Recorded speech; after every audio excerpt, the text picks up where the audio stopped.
Have you ever played a game that you love so much that you've worn the disc so badly that only by purchasing a brand new PS2 would allow you to play the game? Well, that was my experience with Midnight Club 3. In the case of NASCAR 06 Total Team Control, my disc had been worn so badly from overuse, it wasn't until I purchased that brand new PS2 to play Midnight Club 3 and Gran Turismo 4 that I got the idea to play NASCAR 06 again. Originally, I was not going to do a review of this game because of that. Not only that, but I'd been too busy playing NASCAR 2005 and 2007 to even think about 06. I picked it up again this year and gave it a shot. I felt I had enough for a full-scale review. So here we are today. What's changed since last time? Is it worth a purchase? Let's find out. This is my 10-year anniversary review of NASCAR 06 Total Team Control.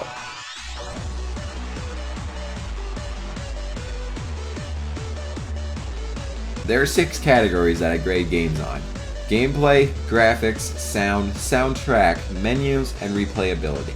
In this review, I'll analyze all 6 of these aspects to see exactly how well made NASCAR 06 really is. If you're an avid NASCAR gamer or you watched the 2005 review, you'd notice that since the previous year, cars have gotten shiny. They're like plastic toys driving around the tracks. Pixels have clearly increased, which can make HD viewing very messy. Believe me, playing this game on a 30-inch TV with HDMI input can look gross. To me, playing the game, it feels like cars are more slippery on the track. It's a lot easier for you to slip up on the apron of a few tracks and spin around and even flip over entirely. Of course, the most obvious change is this game's gimmick. NASCAR 2004 was Thunder Plates, NASCAR 2005 was 4 playable racing series, NASCAR 06 is the Team Control panel. Remember how in NASCAR 2005, when you raced as, say, Jeff Burton and you raced around other Roush racing drivers, they'd automatically be allies? Well, 06 takes that allyship to a whole different level. All 4 series have fully integrated teams. No driver is left behind. Unless, of course, they're a single-car team. Teammates have great value on and off the track. On the track, you can utilize several commands that are, in theory, supposed to help you, and your teammates succeed in the race. For example, when you find your teammate on the track, you can select them using the right analog stick. This may be a good time to mention that the default acceleration and brake buttons are found in the R2 and L2 buttons respectively, for the very first time in NASCAR gaming history. I've actually found this setup helpful in NASCAR 2004, but that's just me. Anyway, when you select your teammate, you're given a variety of commands to choose from. Default commands are set to follow, block, work with me, and swap. But there are other options to choose from in the settings menu, such as drop back, move, or pit now. There is an option to leave that spot blank entirely. I don't know why anyone would want that, but hey, it's there. Plus, if you're a really elite gamer, you can use the exclusive team communicating headset and use your own voice to call out these commands. It's sold separately, of course, and there's even other commands not available without the headset, such as an apology if you mindlessly run into another driver on the track. I had one of these headsets at one point, but I'm not quite sure where it ended up. I mentioned earlier teammates are useful off the track as well, and to segue our way into that conversation, let's talk about the new and improved Fight to the Top mode. Upon starting a new game, you're taken directly to a prologue race. Unlike last time, you're not being stalked by Ryan Newman. In fact, the cover drivers are actually involved in the gameplay. Unfortunately. It's the closing laps of the Pepsi 400, and in the closet lovers Jeff Gordon and Jimmy fucking Johnson have hooked up and are trying to pass Dale Jr. and Michael Waltrip for the race lead. But shenanigans are afoot, and Waltrip wrecks Johnson, sending him barrel rolling in an incredibly detailed, yet quite underwhelming wreck. Why can't Michael Waltrip do this to Johnson more often? In any case, your crew chief tells you the only thing left to do is to swap over to Jeff Gordon. That's right, I said swap. Like, literally swap from your car into Jeff Gordon's. It may be one of the most arcade features ever implemented into a sports game, but I must say, it gives replay value to both NASCAR 06 and 07. The idea itself is so far out there, and the fact that it did work out in the end is even more insane. Take this for example. You've gotten a lead in a NASCAR 2005 race. Well, that's just spectacular, isn't it? Now you get to sit here and pace the field for the next 50 laps. Now, I'm as big of a racing fan as the next guy, but it really isn't too fun when you're just casually playing the game. In NASCAR 06, however, the use of swapping to other drivers can thrust an entirely separate element of action into every race. Once you're securely in the lead, you can swap to a teammate at the back of the pack and work your way through the field all over again. Oh, and if you're wondering about the prologue, all that happens is Gordon and Johnson make out in victory lane. On to career mode! You start out in the Wheel and Modified series, renamed after last year being Featherlight. You have literally no money to begin with, so your only option is to sign up for the only contract in the race shop. That's right, the race shop returns in NASCAR 06, but it's a bit of a downgrade in my opinion. In NASCAR 2005, you see your shop grow and improve as you race your way to the Nexus Cup series. Now the race shop has been demoted to any other menu. You can still see your cars, but it's not as fun as last year. As you win races and gain prestige, naturally you'll earn better contracts. As you earn better contracts, naturally you'll earn more money. The more money in NASCAR 06, the better. Why? This year, instead of starting your own team, you can now purchase entire racing organizations. That's just a little extreme if you ask me. It's nothing crazy seeing drivers form their own teams. Hell, Tony Stewart did it and he's gotten 2 more championships to his name because of it. But I wasn't aware that Hendrick Motorsports could be purchased in full. Not only that, but every team in the game is up for you to purchase whenever you've earned enough money.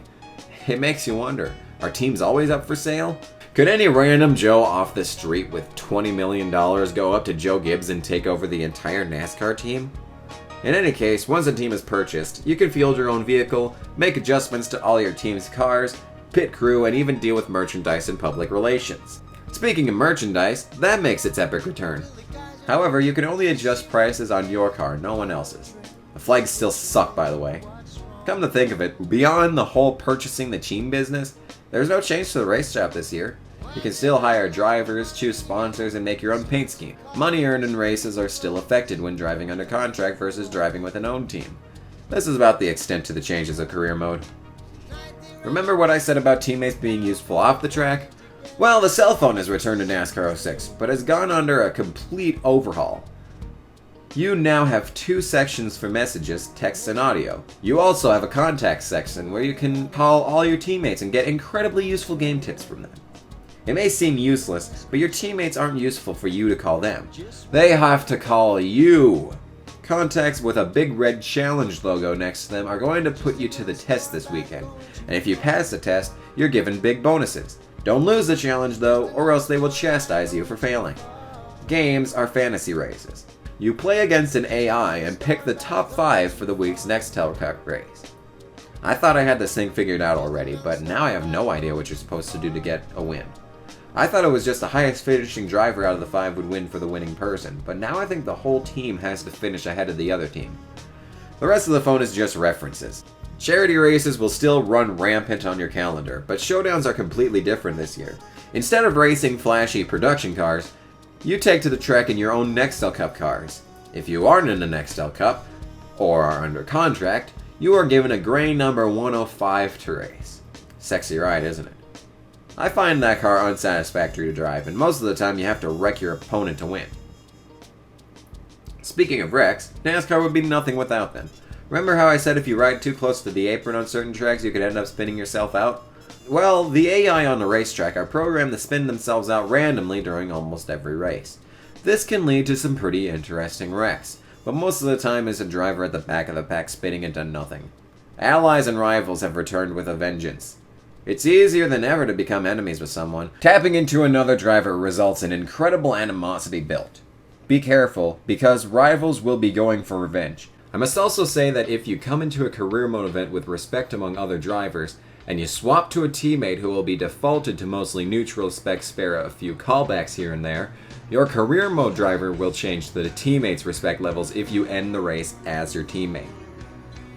If you start the final lap of the race or go into the pits, you cannot swap between teammates anymore. It's understandable why the game disallows you from swapping once these events occur, but equally annoying when you lose 20 different allies because you weren't paying attention to the lap counter. Well, that's about it for gameplay. The team control panel is one of the coolest things I've ever used in a NASCAR game. However, spinning on the apron is so easy to do that you have to give it such a wide berth, and this can result in losing races if you could have won when you weren't being so cautious. In the end, I give NASCAR 06 Total Team Control 8 out of 10 for gameplay.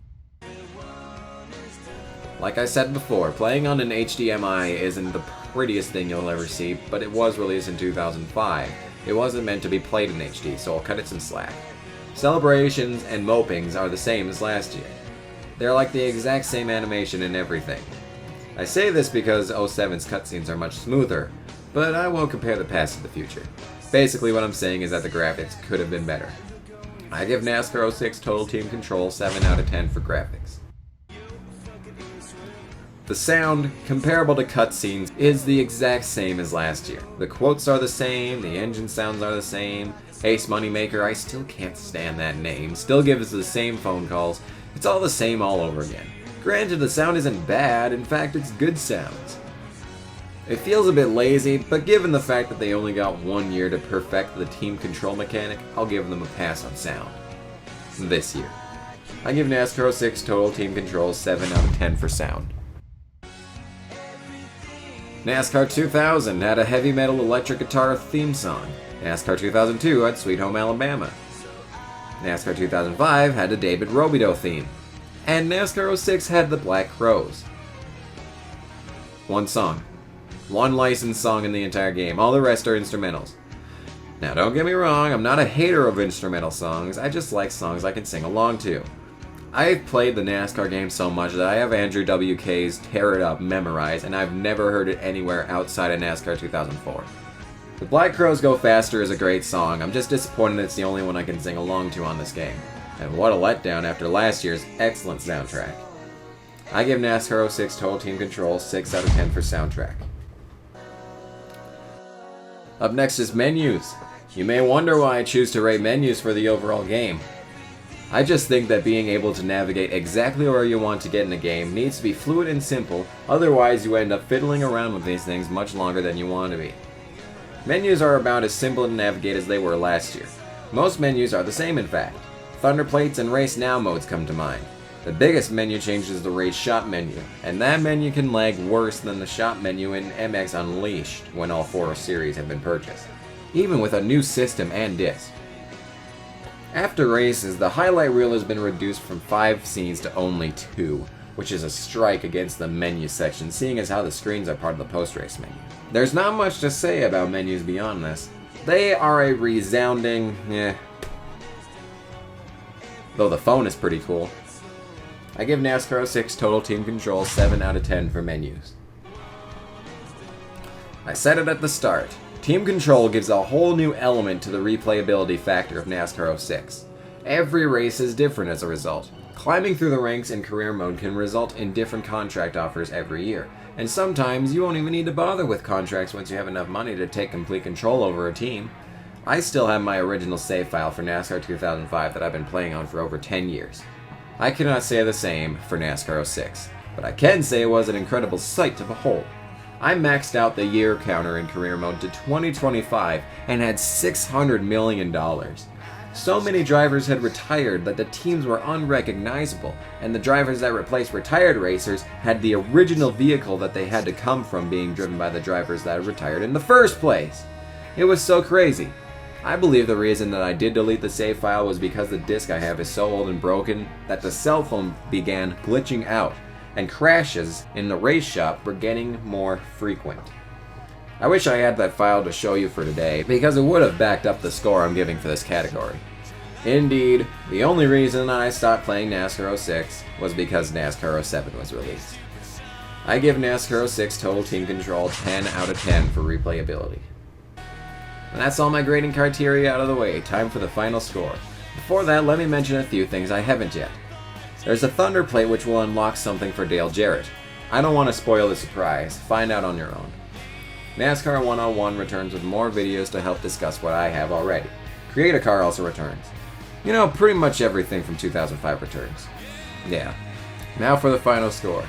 Keep in mind this is my opinion and personal experience I've took from the game. Your game may be broken and wrong if you have any different experiences. After grading the game over the 6 categories, I have come up with a final score of 7.5 out of 10. You may have noticed the score for this game is lower than that of 2005. Well, don't take it that the game is worse off for you to play. NASCAR 2005 is fresher, Everything had changed after 2004. The sound, the competition, racing back to the line rules, all that stuff was new. NASCAR 06 got the team control panel, which makes this game a beast of its own class. It simply didn't change enough far beyond that from last year to warrant a higher score. Plus, some of the little problems from last year weren't addressed either.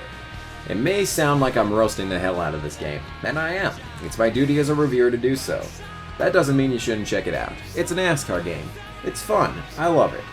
The cover could have been better though. Thank you all so much for watching my 10th anniversary review for NASCAR 06 Total Team Control. This has been...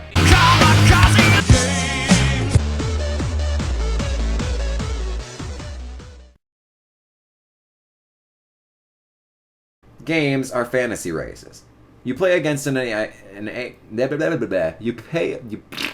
you play against an AI, and charity races will still run rampant on your calendar, but showdowns are completely different this year. Instead of racing flash... What the fuck is my words today? Instead of racing flashy... This should not be so difficult. Instead of racing flashy production cars, you take to the track in your own Nexus Cup cars.